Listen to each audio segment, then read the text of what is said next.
This week's parsha, we have the story of the destruction of the city of stone, and only Lot, his wife, and 2 daughters were spared. And there's a very famous medrash on the pasuk where the malachim told Lot, "Kach es ishtecha v'shtei v'neisecha hanimtzaos," take your wife and your 2 daughters who are found in the city. So the medrash says on the word nimtzaos, that are found, that this is a remes to shtei mitzias. This is a hint to 2 findings, 2 things that HaKadosh Baruch Hu found. And it's a reference to the 2 women who are going to be descendants of these 2 daughters of Lot. We know from later in the parsha that Lot fathered children with his 2 daughters. One of those children became the founder of the nation Moab. The other of those children became the founder of the nation Ammon. One of the descendants of Moab, of course, was Rosh, who was the great-grandmother of David HaMelech. The descendant of Ammon was Naamah HaAmmonis, another convert, who ultimately married Shlomo HaMelech. And thus these 2 women, Rosh and Naamah, are ancestors of Mashiach. So these 2 women that were spared from stone play an important role in Jewish history, subsequent Jewish history. So the Medrash says this is the idea of nimtzos, they were found. That HaKadosh Baruch Hu found shtei mitzias. He found 2 findings in stone. The descendants of these 2 women, Rus and Naamah.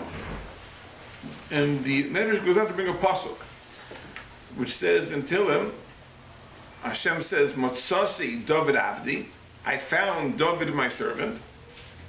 And the Medrash explains that Heichan Motzasi also, where did I find David? In stone. I found David in stone. So the pasuk Motzasi David Avdi, I found David my servant. Where did HaKadosh Baruch Hu find David? HaKadosh Baruch Hu found David in stone. Which is a very perplexing thing, because it seems the Medrash is telling us that somehow it's not just that David and in turn Mashiach come from the daughters of Lot, but somehow their having been in stone is essential for the process. Had it been anywhere else, it wouldn't have happened. Heichen Mitzasi Hasan, where did I find David? I found David in stone. So the question is, what does stone have to do with the production of David HaMelech and in turn the Melech HaMashiach? So we're going to explore some issues of this parsha tonight. But let me share with you an amazing thing, which really is from last week's parsha. In last week's parsha, we have the story of Avraham Avinu going down to Mitzrayim because of the famine. And in Mitzrayim, despite his efforts, Sarah is abducted and taken to the house of Paro. And Paro is smitten by plagues. And Paro releases Sarah and bestows upon Avram great wealth. And Avram returns to Eretz Yisrael. The Ramban says that this parsha is an example of the concept of Maisa Avasim and Labanim. That which happens to the fathers foretells that which happens to the children. As we know later in history, Klal Yisrael, the Shvatim, went down to Mitzrayim because of a famine. They were enslaved there. One interesting aspect of the enslavement is that at one time there was a death sentence on baby boys, but baby girls were spared. And interestingly, that in Parshas Shemos, where the story is told, the Ramban doesn't explain why the women were spared. But in Parshas Lech Lecha, the Ramban explains that undoubtedly the women were spared, the girls were spared, because they were going to be taken as wives for the Egyptians, which is exactly what happened in the case of Sarah. And we know that in Mitzrayim, HaKadosh Baruch Hu sent 10 makas, and Klal Yisrael left Baruch Gadol. So it's an amazing thing that everything that happened in that episode with Avraham, he went down because of a famine, his wife was taken, Paro suffered Makos, he was given great wealth, he returned to Eretz Yisrael. All foreshadows and foretells that which would happen later on with the Jewish people. That which happens to the others, it foretells, it foreshadows that which will happen to the descendants. L'chora, that means that if we study this story of Avraham Avinu carefully, we should find that every detail of the story somehow corresponds to something which happened in the Yetzias Mitzrayim. In other words, if the story really is a foretelling of later history, that means if we read Parshas Lech Lecha carefully, we should find that the details correspond. So there's one very interesting detail which the Ramban does not comment on, that it says that when Avram left Mitzrayim, so it says that he was very wealthy.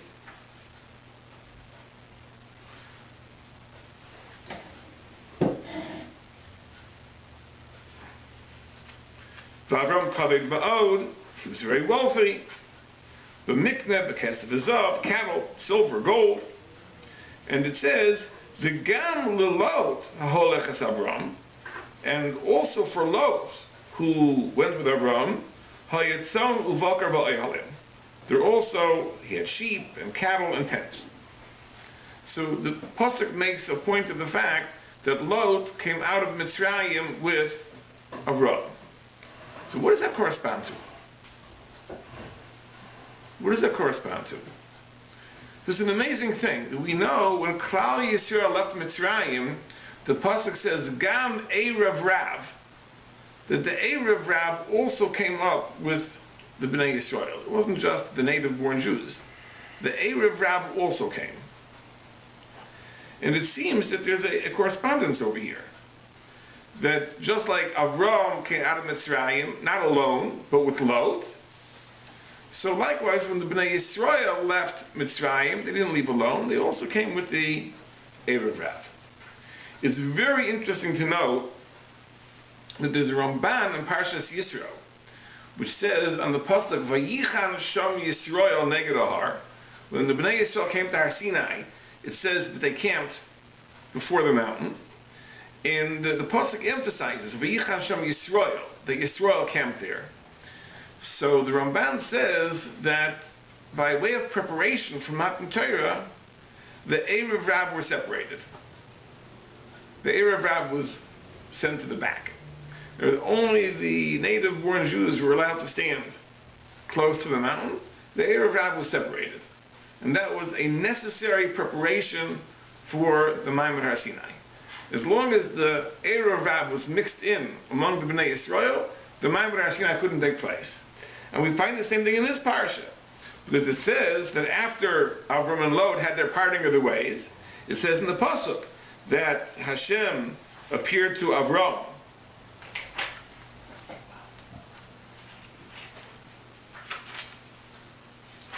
Vashem Amar al Avram after he parted Lot mi'imo, that Hashem spoke to Avram after Lot departed, and Rashi explains, calls Man Shaharashi imo, as long as the Rasha was with Avram, Haya had Dibur Parish Mimenu.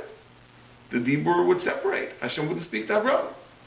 And it was only after Lot separated that Hashem spoke. So it's the exact same thing. Just like the Maimon Har Sinai couldn't take place until the Erev Rav was separated, Hashem would not speak to Avram until Lot departed. An amazing, amazing parallel. I found later on, I searched, and I found that the Sfas Emes says this exact same thing. It says that Lot corresponds to the Erev Rav. And he points out two very interesting things. That in both instances, the Torah uses the exact same word. It uses the word vigam. Regarding Lot, it says, vigam lelot aholech es Avram, vigam, and also, and by the Erev Rav, it also says vigam Erev Rav. Also, the Erev Rav went up with them. So the exact same word is used to introduce Lot joining Avram from Mitzrayim, and the Erev Rav joining the Bnei Yisrael. But then he says a very, very interesting thing. He says like this, that when the pasuk describes the wealth of Avram, it says that he had cattle, silver, and gold. And when it describes the wealth of Lot, it mentions he had sheep and cattle, tents, no mention of silver and gold. So how do you account for that difference? Lot also had money. So Sfas Emes is an amazing thing. That we know that the Zohar HaKadosh tells us that gold and silver is also, besides meaning gold and silver, is also a metaphor for Yiras Hashem and Avas Hashem. Zav corresponds to fear of God, and Kesef corresponds to love of God.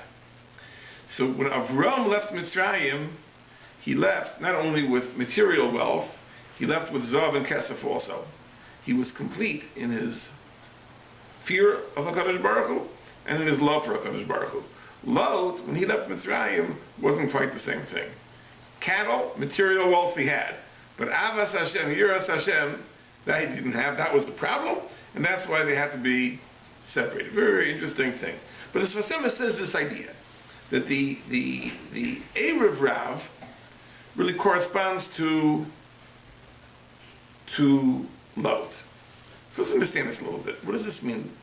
What is the idea of the Erev Rav? What is the idea of Lot? Let's start with the Erev Rav a little bit. The idea of a convert to Judaism is a very perplexing thing. Because how can a person who's not a Jew become a Jew? How can a person become what he isn't? Now, what is the idea of the process of conversion, the chalal? Now, it would point to one of two possibilities. One possibility is that there is no essential difference between a Jew and a non-Jew. It's only a question that a Jew has made certain commitments. He's accepted Torah, he's obligated to mitzvahs. A non-Jew hasn't made those commitments. So therefore, one could argue that since there is no essential difference, it's only a question of what I've committed myself to. That's how you convert. You make a commitment. That Mahalech the Rambam takes, in a very famous letter, the Rambam wrote to Ovadia Hager. The Rambam took his position. He says the reason that conversion is possible is because there is no fundamental difference between a Jew and a non-Jew. A Jew entered the covenant, so a non-Jew, following the process of conversion, also enters the covenant, and that's how the conversion takes place. But the fact that conversion is possible demonstrates that there is no fundamental difference between a Jew and a non-Jew. As we know, the Rabbi Levi in the Kuzari has a different position. Rabbi Levi in the Kuzari holds there is an essential difference to the extent that he holds that when we talk about the classical classification of existence, we always speak of four categories. There's domain, inanimate things, someach, plant life, chai, animal life, medaber, human life. The Kuzari holds that Yisrael is a fifth category. It's a fundamental, essential difference. The Jewish neshama, the Jewish soul, is different than the soul of any other human being. So Rabbi Levi addresses the same question: how is the process of conversion possible? And Rabbi Levi gives a surprising answer. He says that a convert is at a disadvantage. This is what he says. That's his position. That the initial convert really is at a disadvantage despite the conversion.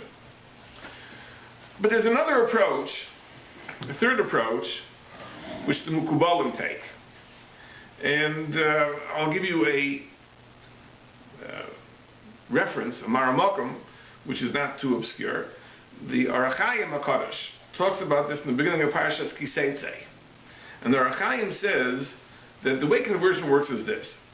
He says that at the time of the Chet of Adam Harishon, when there was a confusion of good and evil, so lofty neshamas, very holy neshamas, were taken captive by the Sitra Achra, by the side of evil. And as a result, you have a situation where there are individuals who are very, very lofty neshamas who find themselves in the wrong place. In other words, you might put it this way, that there's a Jewish soul that finds itself in a non-Jewish body, let's say. So this is a consequence. The Chet of Adam Harishon resulted in a confusion of good and evil. So sometimes you find this very lofty neshama in the wrong place. We'll explain it a little better in a few moments.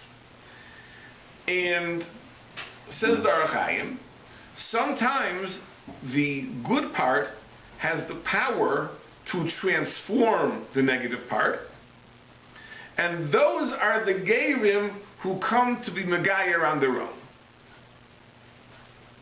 In other words, when a person comes to convert on his own, and you test the person and determine the person is sincere, you can know with a certainty that that person is one of those people who the good part of the neshama was able to overpower the negative part.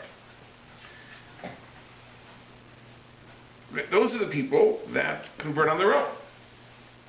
What about people that we try to proselytize? Well, the answer is we don't, precisely for that reason. But the reason we, as a rule, don't proselytize is because we may find ourselves in this unusual situation where the individual that we are bringing in is going to be a conflicted person. Because he may even have one of those lofty neshamas. But on the other hand, you're bringing him into the fold with a guf, and we'll see what that means, which has elements of negativity. So you may be bringing a person into the fold who is going to now grapple with a conflict, with a tension that's insurmountable. So you're not doing the person a favor, and that's why, as a rule, we don't proselytize. The Archaim discusses this in the context of the Parsha of Yefas Tayar, which seems to be one of those places where we actually do impose a conversion, and you can see over there his entire discussion. But as a rule, he says we don't do this. If the person converts on his own or on her own, then we can assume that the positive has already vanquished the negative. But if it's a person who doesn't come to convert on his or her own, and we want to proselytize, we want to convert that person, then we have to be choshesh that maybe this tension still exists. Now, just to illustrate this idea, I'll just tell you a funny story that I was very friendly with a certain Rav in a certain city, and this Rav had done a very, very big favor for the Lubavitcher Shliach in that city. There was a Lubavitcher Shliach in that city, and this Rav, who was not a Chassid, did a very big favor for that Shliach. So the Shliach wrote a letter to the Rebbe and told him how this Rav had done this tremendous favor. So the Rebbe wrote the Shliach a letter back and told him that you should makar of that Rav, because he's obviously a Hasidic neshama in a Misnagid's guf. He has a Hasidic soul, but he finds himself in a Misnagid's body. So you have to be makar of him. But I think that it doesn't always work that way, as Orach Chaim says. If you have to be makar of the person already, then you don't know if you'll be successful. Right? You might be successful, you might not be successful. There's an amazing thing. There was a Talmud of Nachman Breslov, the greatest Talmud of Nachman Breslov, Reb Nosson, wrote a sefer called Lekutei Halachas. And in Lekutei Halachas, he says an amazing, amazing thing about the Erev Rav. Like an amazing thing. He says like this. He says that we know, Chazal tell us that the entire subject of the Erev Rav was a machlokes, really, between HaKadosh Baruch Hu and Moshe Rabbeinu. We know that the Erev Rav, they were the instigators of the Egel Hazov. And when HaKadosh Baruch Hu told Moshe Rabbeinu that the Jews had made the Egel, he said, Lech Reid, go down, ki shiches amcha, because your nation became corrupt. So the Medrash says that Moshe said, what are you calling it, my nation? No, it's like when I come home, if the kids do something wrong, my wife says, you know what your son did? It's your son also. So what do you mean, ki shiches amcha, your nation is corrupt? So the Medrash says that HaKadosh Baruch Hu told Moshe Rabbeinu that you converted them on your own. You converted the Erev Rav. I didn't tell you to do it. Fakir. I said it wasn't a good idea. Right? But you insisted on bringing them out with you, so it's your responsibility. You're in charge. So it seems the Medrash says that whether the conversion of the Erev Rav, was it a good idea, not a good idea, really it was a machlokes between HaKadosh Baruch Hu and Moshe Rabbeinu. Moshe Rabbeinu wanted to do it, and HaKadosh Baruch Hu said, no, it's not a good idea. And HaKadosh Baruch Hu said, you see, I'm right. You see what happened? You see the Chet HaEgel was a consequence. And the truth is that later episodes also are blamed on the Erev Rav. The whole incident at the Kibbutz HaTava, when they desire for meat, so Chazal say that also was the Erev Rav. And in fact, there are many svarim that say that the May Meriva, the incident of Moshe hitting the rock, which is VAYERA ha'am in Moshe, that the people argued with Moshe, there are many, many svarim that assume that also was the Erev Rav. And it's based on a Zayar. The Zayar says that whenever it says in the Pasuk ha'am, it's a reference to the Erev Rav. So there it says VAYERA ha'am in Moshe, the nation fought with Moshe, that refers to the Erev Rav. So really, many of the tzaras that happened over the years were because of the Erev Rav. And HaKadosh Baruch Hu tells us the first time, at the time of the Chet of Ego, that it's Amcha, it's your fault, because I didn't think you should bring them, you decided to bring them, and you're to blame. So Reb Nosson says like this, he says that what was Moshe's cheshbon? Like, what's the idea? Did he make a mistake? What's going on? So he says an amazing, amazing thing. He says like this. He says, Avada, certainly, the correct thing, the proper thing, is to bring the Erev Rav back. And ultimately, it was meant to be. That every last member of the Erev Rav was meant to be converted and brought close, and a member of the cloud. But he says, but to convert a person properly, you need to be very deliberate. Great messinus. You have to go very slowly, very deliberately. You can't be rushed. And we know that in experience, right? If a person wants to become a convert to Judaism, and the person studies slowly and with great deliberation, then there'll be a successful conversion. The person will know, and the person will practice, and the person will be a great credit to Klal Yisrael. If you try to rush things, right? They say, listen, we have a deadline, we got to do this in 2 weeks. It's not going to work. It's not going to go, right? The person may go through the motions, but the person is not going to be able to be a very, very successful Jew. So says the Rav Nosson that Moshe Rabbeinu wanted to bring the Erev Rav out by the Yetzias Mitzrayim. And the Yetzias Mitzrayim, the Torah tells us, was a time of chipazon. It was a time of haste. Things were moving very fast. It wasn't a deliberate, slow process. It was, they were in Mitzrayim, and overnight they were released. So it was time of chipazon. Under those circumstances, it was a mistake to bring out the Erev Rav. Because the Erev Rav, under different circumstances, could have been brought close. But under those circumstances, in a manner of chipazon, it was a mistake. And he says an amazing thing. He says, because it says in the Pasuk, that HaKadosh Baruch Hu is chashav machshavais levilti yidach b'menu nidach. HaKadosh Baruch Hu thinks thoughts, HaKadosh Baruch Hu schemes, and HaKadosh Baruch Hu plans ways in which to guarantee that no one should be pushed aside, no one should be rejected. So Rav Nosson says, if even HaKadosh Baruch Hu has to be chashav machshavais, we're dealing with a soul that's at risk of being lost. And even HaKadosh Baruch Hu has to scheme and think how to bring the person close and how to be makar of him, how to be successful. So certainly, and now that's of course kaviyachol, HaKadosh Baruch Hu doesn't have to take time to think out a plan. But if the Pasuk describes HaKadosh Baruch Hu as deliberating in this process, then certainly we can't rush it. So that was the error of Moshe Rabbeinu. It's an amazing thing. Not that the idea of being Megayer Gerim is wrong. The idea of being Megayer Gerim is a good idea. A necessary idea, and ultimately it is the Ratzon Hashem, but it has to be done the right way. And if you try to do it too fast, at a time of haste, you're not going to be successful, and that was the battle of the Erev Rav. Right? But if under different circumstances, it would have been deliberate, it would have been slow, then to the contrary, that would have been the Ratzon Hashem. And Moshe Rabbeinu, the chet, if you will, was a zeal. That Moshe Rabbeinu wanted to be makar of the whole world.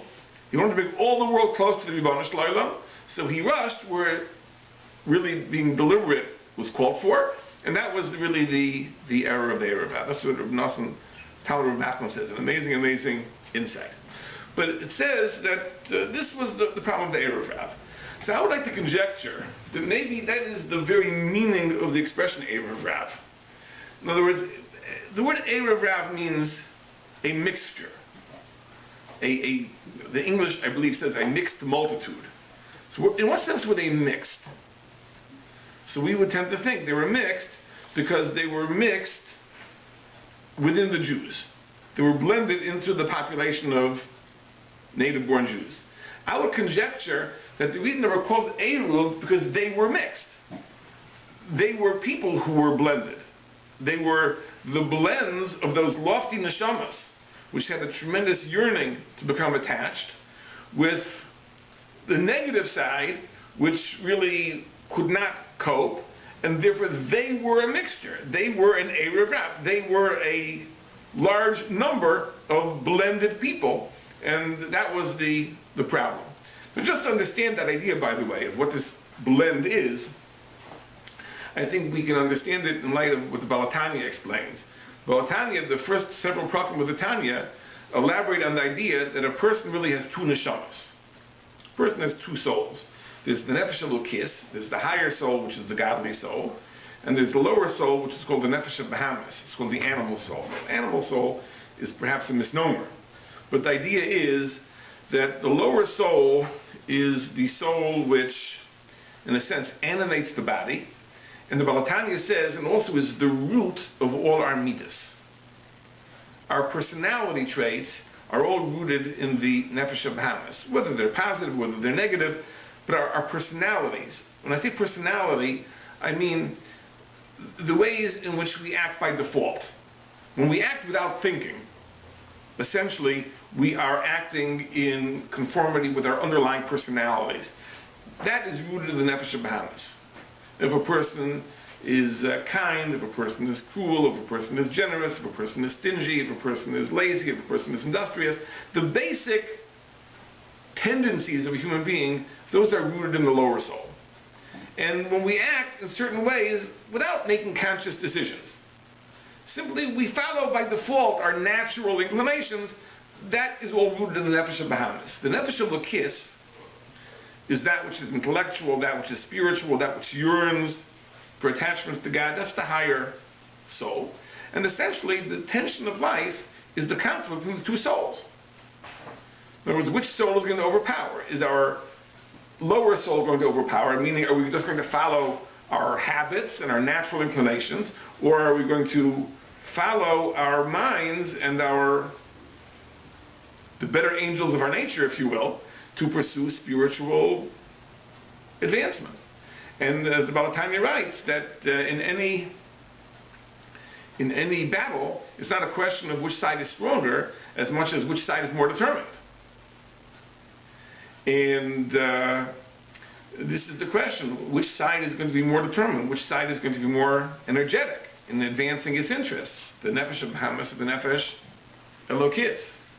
It reminds me of a story I think I mentioned once, maybe in this class, another class, that Rabbi Weinberg, Zechariah Levracha, told a story that when he was bar mitzvah, so his father called him in to give him a little shmuz about his responsibilities as a bar mitzvah. So he mentioned the Mishnah Pirkei Avos, which says that a person should be gibor ka'ari, a person should be strong like a lion. And he mentioned that really every person has two lions within him. One lion is the Yetzer Tov, and the other lion is the Yetzer Hara. And it's a battle between the two lions. So Rabbi Noach asked him, so which lion is going to win? So his father laughed and said, whichever one you feed more. Whichever lion you feed more will be more victorious. But here the question is that who's going to win? The higher soul, the lower soul? That's a good question. I think that when the Darchei talks about this tension, and we're explaining that this is essentially what the Eruv Rab is, because these were the people that were not properly converted. They weren't converted messinas. They weren't converted slowly and carefully, but rather it was a rushed process. So the tension still remains. That's what we're talking about. Now these are lofty souls. That means the nefesh elokis, the godly side of them, is very, very lofty and yearns for kedusha and yearns for attachment. On the other hand, they're pulled down by the nefesh bahamis, which still has the midas, it has the personality traits and the character traits, which are incompatible with a life of kedusha. And this is really the conflict. So for those very special people who could use their intellects and their spiritual drives to modify themselves and change themselves and transform themselves, so then the positive converts to the negative, and these are the people that are megayer on their own. are the people who've made that successful leap. But when you try to convert somebody, that's exactly the problem. You have the problem that the person may be one of those lofty souls and has a tremendous yearning for spirituality and kedusha. On the other hand, they don't have the temperament. They don't have the nefesh habahamis, which will enable them to live up to those ideals. That's a conflict which is almost insurmountable. And that, again, was the problem of the Erev Rav. We explained that the Lot corresponds to the Erev Rav. Lot is also a bundle of contradictions. Mamash, a bundle of contradictions. There are many steers in Chazal exactly as to what Lot was. Let's start from the beginning of the story in last week's parsha. It says that Lot followed Avram, and from Haran to Eretz Yisrael, from Mitzrayim. That would seem to be a very, very commendable deed. Because after all, it was a big nisayon for Avram. Despite the fact that HaKadosh Baruch Hu himself spoke to Avram and told him, Lech Lecha, and it'll be good for you, I'll make you into a great nation, I'll give you wealth, I'll give you fame. Nevertheless, it was considered a big nisayon. Lot was not the beneficiary of any divine promise. And yet Lot followed. He followed undoubtedly on faith. That should be considered a very, very commendable deed. And it's an amazing thing. The Beis Halevi in Chumash, in the beginning of Parshas Lech Lecha, says an amazing, amazing thing. That there's an apparent redundancy in the wording of the pasuk. It says in the beginning that when Avram left Haran, it says, Vayelech Avram kasher diber elav Hashem. Avram went as Hashem commanded. Vayelech ito Lot, and Lot went with him. And then the next pasuk says, Vayikach Avram Sarai Yishto. Avram took Sarai his wife. V'yas Lot ben Achiv, and Lot his nephew. So it already says in the pasuk before that Lot went with him. So why does it say here that Avram took Lot? So he says an amazing thing. The halacha is that when a person wants to convert, you test him. You test him, see if he's determined. So the Gemara says, how do you test the guy? You tell him, don't you know that the Jews nowadays are tormented and persecuted?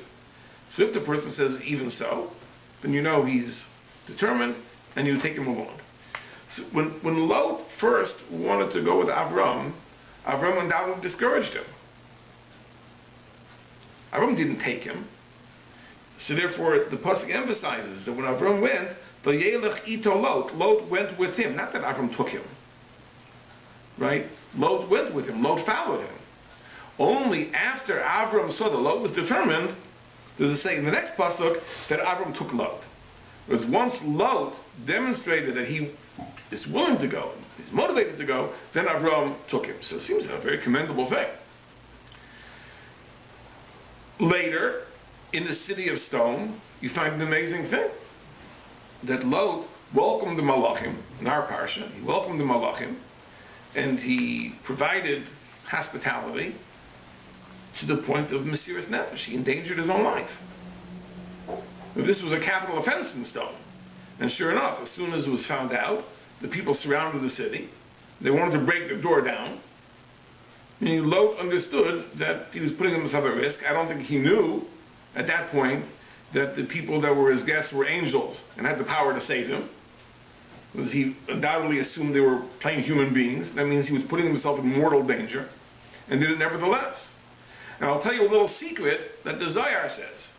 A fantastic thing.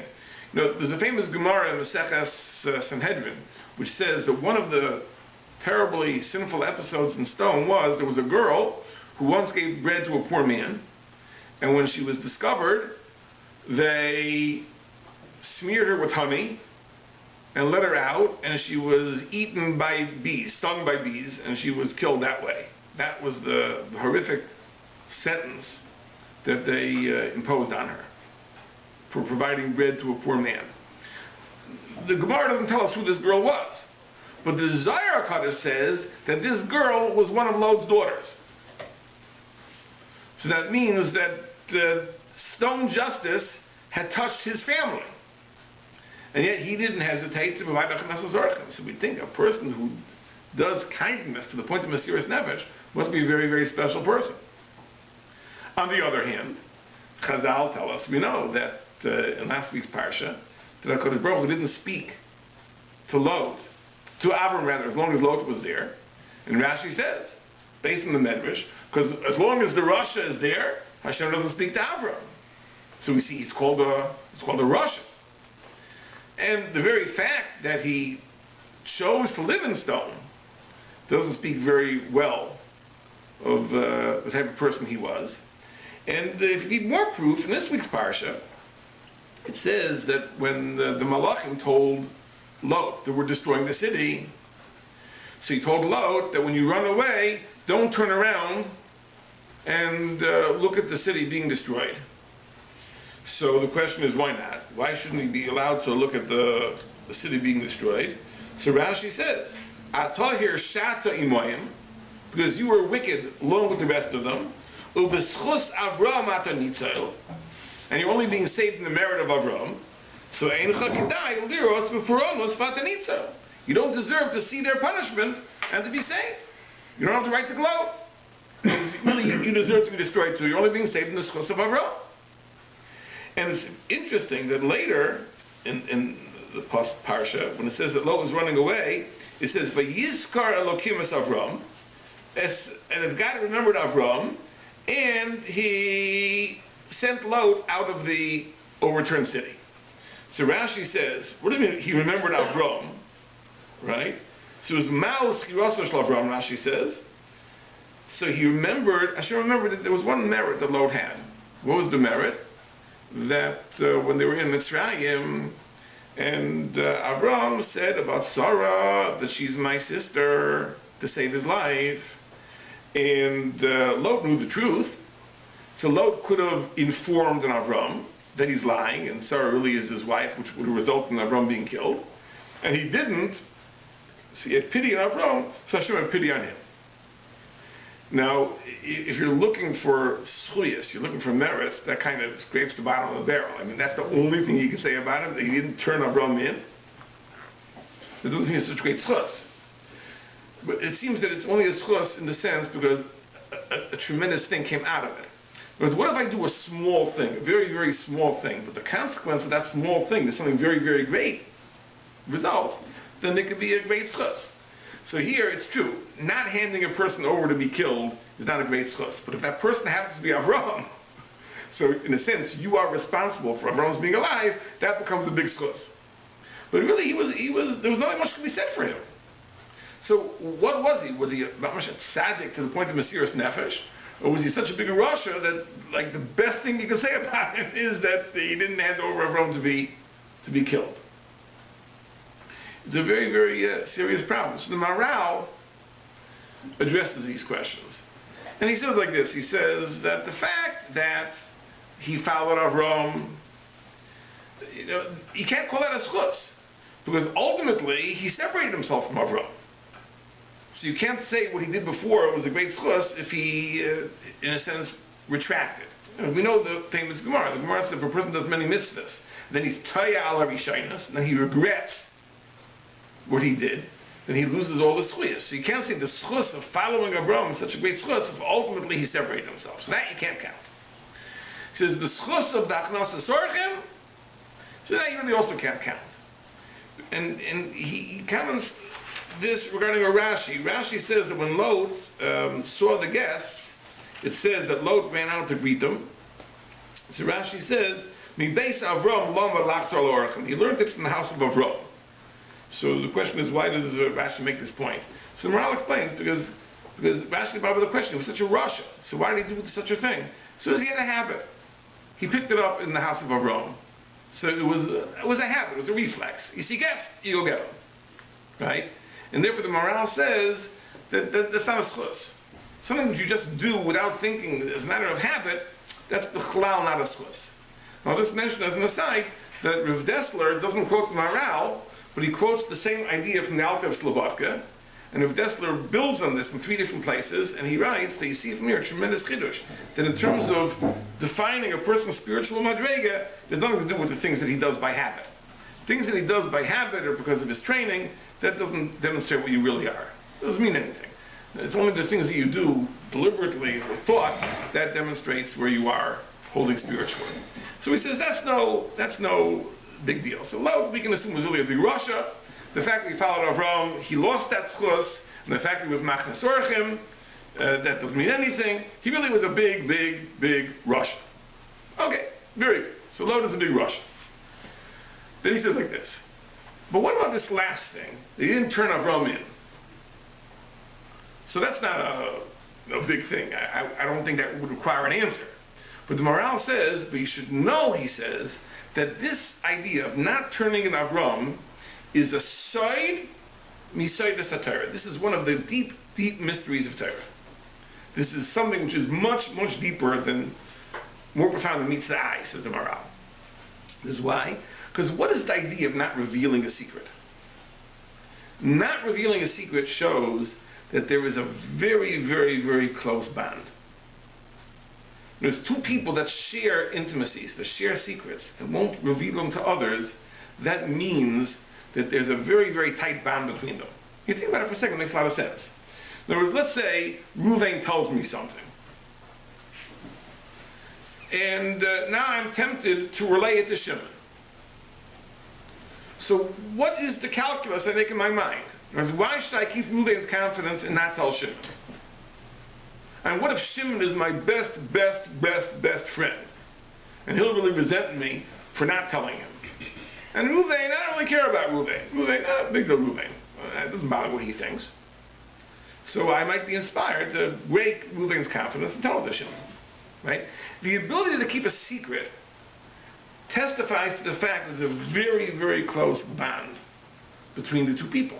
And therefore, I wouldn't even dream of breaking the confidence because we're so close, we're so tight, we're so intimate. Therefore, our secrets are they're inviolate. You can't release the secret. So the fact that Lot didn't tell Avram's secret indicates that there was a very close bond between him and Avram. And he says like this. So even though externally, if you look at the two of them on the street, you say these two people are nothing alike. Avram is, Bach Chesed, and he's a tzaddik, and Lot, you look at Lot, he's a Rasha, and he's a scoundrel, right? But in reality, there's a very deep connection between them, and that is brought out by the fact that Lot shared Avram's secret. He didn't break the confidence. And he says, and furthermore, says the Maharal, you see this from the fact that they looked alike. It says in the pasuk that when their shepherds were arguing, and Avram said, let's not have a fight, because Anashim Anachim, we're brothers. So Rashi says their faces looked alike. So what does it mean the faces looked alike? Why is that important? We shouldn't have a fight because our faces look alike. That means it's not just their faces looked alike. There was a very deep connection between him and Avram. And therefore, it says the Maharal, that's what the pasuk means. Hashem saved Lot because there was something very deep. There was something he had in common with Avram, a very deep connection, despite the fact that externally they were totally different. Says the Maharal, and this is the side, this is the secret of the fact that Rus and Nama came from Lot and ultimately converted and blended into the Jewish fold to become the ancestors of Mashiach because of this fact that Lot had this deep connection to Avram. That's what the Maharal says. Now I'm sure we could expand on these words, for days. But this much it says, that Lot is really, there is this conflict, which is the Erev of conflict. On the one hand, we have this lofty neshama, which has a very deep and profound connection to Avraham Avinu. And perhaps that's why Lot followed Avram in the first place. Because he felt this draw to the Kedusha of Avram. And perhaps that's why he imitated Avram in stone. Imitation is the highest form of flattery, but the idea is that he imitated Avram because he felt this connection to Avram. But that was deep internally. But externally, he was totally polar opposite. Because in terms of his midas, as we'll see, he was not on the same page as Avraham Avinu. This is the essence of Lot. The essence of Lot is this tension, is this conflict, which is the idea of Erev Rav. And that's the parallel between the Erev Rav and Lot. Now, when you study the story of Lot, and you wonder, like, what were Lot's flaws? Well, there are many, many flaws that emerge from the story. There's one of them, you see, a desire for money. Because you look at Lot, why did Lot choose to live at stones? The pasuk says he saw stone, it was very fertile, it was a well-watered area. You can make a fortune there. Why do I have to live here in the mountains, where everything is a struggle? It says there, it's Kagan Hashem, Keretz Mitzrayim, it's like the garden of the Lord, land of Egypt. Right? It's a very wealthy place. So he has a taiva for money, for success. Okay, that's one thing that emerges from the Pshuto Shel Mikra. The Gemara in Nazir says that pasuk, Vayisa Einav VAYERA, he lifted up his eyes and he saw that the Kikar Yarden was well watered. Really, every phrase in that pasuk alludes to a different pasuk, which speaks about arayas, speaks about promiscuity. And the Gemara Nazir says that Lot really, the reason he wanted to go to stone is because stone was very loose, very promiscuous, morally. And of course, we know ultimately that Lot succumbed to that and committed incest with his own daughters. And the Gemara says, that the Bereshis says, Kol Lot achar arayas, anyone who is passionate, that wants to commit arayas, the seif machim losem b'saro. In the end, they feed him his own flesh. That means that don't think that you can commit arayas with strangers, but your relationship with your children will remain intact. Ultimately, you'll commit incest too. And that was Lot. So in addition to a desire for money, we have a desire for Gilui arayas. Then it seems he's a Baal Machlekes too. Because if Abraham tells them, listen, says, let's not have a fight, you move away. Right? Now who's going to start a fight? Avraham Avinu? Not likely. Right? Abraham knew who he was dealing with. He knows that with Lot, sooner or later, this disagreement, this question, is going to escalate into World War III. So he said, let it not be a fight. Choose whichever direction you want to go to. I'll go the other way, and we'll separate. So apparently he understood that Lot is a Baal Machlekes too. Then you see something else. You see that Lot is also a person who's dishonest. He's an imposter. He presents one image, and he's something else entirely. How do you see this? You see the fact that his daughters were convinced that the only way to get him to do what they needed to do is to get him drunk. Like, why did they think that? Because they thought, listen, our father is from the Gedolim, he's from the Tzaddik Ador, where he's not going to do this sober, right? So the only way to get him to do it is to get him drunk. And of course, Chazal say that he really wasn't so drunk. He knew what he was doing, but etc. But it was like a charade, right? That Lot, made as if he was drunk, so that he could continue this illusion of being a big tzaddik and still commit incest as he wanted. But he really knew what was going on, Chazal say. So you see, he was a tzavua. He was an imposter. He presented himself as a big tzaddik. He really wasn't such a big tzaddik. Another thing you see about Lot is the idea of kavod. The idea of his self-esteem was very important to him. The Malachim told him, listen, the Malachim said, you should know you're only being saved in the schus of Avraham. So he knew that. He knew that he really has no schuyas. And yet, when Stone is destroyed, he tells the Malachim like this. He says, let me go to Tzoar. He says, why should I run to where Avraham Avinu lives? Let me go to Tzoar. He says, why do you want to go to Tzoar? So he's like this. Because in Tzoar, I'll be like a tzaddik, right? And then really I'll deserve to be saved. But if I go to Avraham, so then by comparison to Avraham, I'm really a Rasha, so I won't deserve to be saved.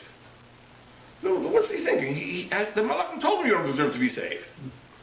But he said, but as long as he's living in Tzoar, among the Rishoyim, he can tell himself, listen, I'm a big tzaddik by comparison to my neighbors, so I feel good about myself. If I live with Avraham, then, there's no two ways about it. I know that I'm really a Rasha, and I don't deserve to be saved, and I'm only here b'schus Avraham. So the question of kavod was so important to him.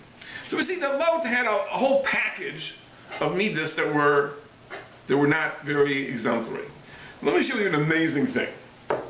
We think the Erev Rav is something that disappeared long ago. We don't really know what happened to the original Erev Rav. But the Zohar HaKadosh in many places refers to the fact that we have an Erev Rav Bizman Hazeh. Even in Bizman Hazeh we have Jews who are an Erev Rav. And Mashiach is not going to come until this Erev Rav either turns over a new leaf or disappears.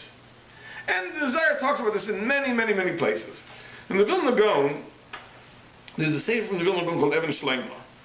And he has a paragraph that talks about this Erev Rav. And he says like this, and we need the word, Chamisha mine Erev Rav yesh b'Yisrael. There are 5 types of Erev Rav. Aleph, Balei Machloikes, people that are contentious. Beis, Balei Taiva, people that have lust for arayas. Gimel, Hatzvuim, imposters, Shein Teichem Gebaram, who inside and outside don't match. Dalid, Harei from Achar Kovod, people who pursue honor. And Hey, Harei from Achar Mammon, people who pursue money. Right? These are the 5 types of Erev Rav that exist, which exactly correspond to the 5 character flaws we point out in the case of Lot. It's an amazing, amazing thing. Right, the question we started with was, then why was it important that the Benos Lot, who ultimately gave their descendants to be the ancestors of Mashiach, why was it so important they went through the experience of stone? So let me share with you one last thought. We said many times the very interesting Maral in the Sefer Gvuras Hashem, which comments on the pasuk that it says in Parshas Achrimos, Kemasei Eretz Mitzrayim asher yeshavtem below sasun, that you shouldn't commit acts like the acts of Eretz Mitzrayim. This is by way of introduction to the Parsha of Arayas. Hashem says, don't do the things that were done in Mitzrayim. So, the Teres Kehanim says in that pasuk that you should know that the most depraved land in the world was Mitzrayim. There was no place that was more degenerate than Mitzrayim. And the particular part of Mitzrayim in which the Jews lived was the most degenerate. And says the Teres Kehanim, and you know why? You know why it was the worst place? Because the Jews lived there. That's why it was the worst place. It was because the Jews lived there. So it isn't because the Jews lived there, that's why it was the worst place. So Morel says an amazing thing. Morel says, when you find yourself in proximity to people that are immoral, people that are degenerate, depraved, one of 2 things can happen. Either you have thesis, antithesis, synthesis. There is a blending. There is you begin to become close and to resemble them. Or the other possibility is that there's a polarization. That you go to one extreme and the other group goes to the other extreme, and everyone digs in their heels and they become polarized. And each side becomes more extreme. So the depraved people become more depraved and the good moral people become more moral. That's one possibility. The other possibility is there'll be a blending. There'll be an averaging. In Mitzrayim, what happened was, it was a polarization. So the immoral Egyptians encountered the moral Jews, and there was a conflict. So the Egyptians went even farther in their direction, and the Jews went even farther in their direction, and they went to extremes. So the Medrash says that, not that the Jews should have done anything different, but as a matter of fact, why were the Egyptians so depraved? Because the Jews were so moral. That's what Maral says, Pshat in the Bereshis. But from the Maral, you see there are 2 possibilities. When Lot went to stone, the experience of stone did not do anything positive for Lot. Because Lot wanted to go there. If you want to go somewhere, that means you want to become like that city. So Lot, when he decided to go to stone, undoubtedly understood everything that it entails. Anshe stone roim v'chatayim l'Hashem ha'od. Right, he's going to be like them. He's going to blend, he's going to join in, he's going to conform. If the people of stone have awful midas, then Lot's midas will be equally corrupt. He's not going there to become better. But that's Lot. That's Lot who made the decision to go there. What are Lot's daughters? Who were born there. For whom it wasn't a conscious decision to go there. it was the exact opposite. As the Zohar Kodesh says, that one daughter of Lot, was the victim of Lot, of stone. Where she went to the opposite extreme. She saw what was going on, so she's going to protest. She's not going to tolerate that. She's going to stand up for what's right, even if it means giving up her life. The two daughters of Lot, for them, we could conjecture, the very experience of living stone is what made them what they were. And that's what the Medrash says. The Medrash says, Shnei bonecha nimtzos, your two daughters who were found in stone, that's matzasi David Avdi, hechem matzasi b'stone. Where did I find? I found him in stone. Meaning it's not just important that David and Mashiach come from the Benos light, right? But it's the fact that the Benos light were in stone. Stone for them was the place where they became purified. This is the place where they became moral. Why? Because of the tension, the conflict with the Anshe stone. In other words, what for Lot was a corrupting influence, for them was a refining influence. And therefore, it's an amazing thing that Chazal tell us that even though Ammon and Moav aren't allowed to come to Kal Hashem, that only applies to males from Ammon and Moav, not to females. And the Sfarim tell us, because the males all take after Lot, and the females all take after Lot's daughters.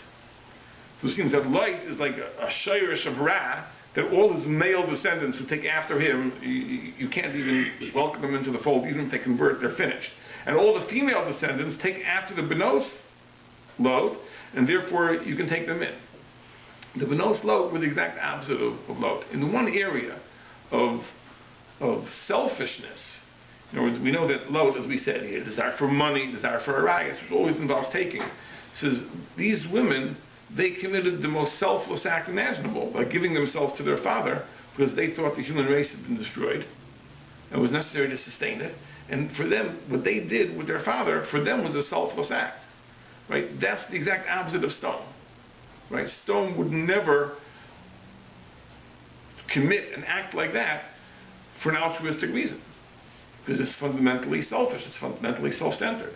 The idea of giving up your dignity, right, to save humanity is something that only a selfless person could do. That was the Benos Lot, and therefore their descendants, to the contrary, their descendants are not only welcome to the fold, their descendants are worthy of being the ancestors of Melech HaMashiach. But my conjecture is that it was the experience of stone that made them what they were. In other words, that whereas for Lot, being in stone was a corrupting experience, because wanting to go there means that he has decided to conform and to embrace the stone's ways. For the daughters who were born there, it was the opposite. It was something which so offended them, so polarized them, that they turned the opposite and they became roy, they became fit. And therefore, according to the Medrash says, it's not just that the daughters of Lot are the ancestors of Mashiach, but it's Heichen Matzasiasa. Where did I find David? I found David in stone. It had to be through the process of stone. It couldn't have taken place anywhere else.